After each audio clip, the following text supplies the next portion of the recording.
G'day all, Jace here. Just thought I'd give an update of the Siberian tomato experiment. And the update is, they're gone. I've decided I can't have more than one tomato variety per barrel because it just turns into a hot chaos mess. Given an example, this is one Roma tomato plant that's spread all the way over the back. It's just amazing on how much it spreads, and I felt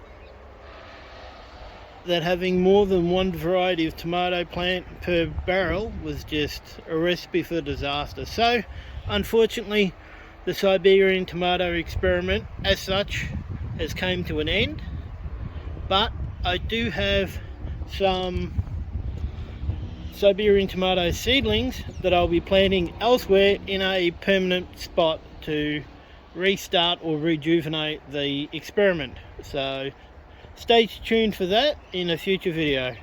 Catch you later.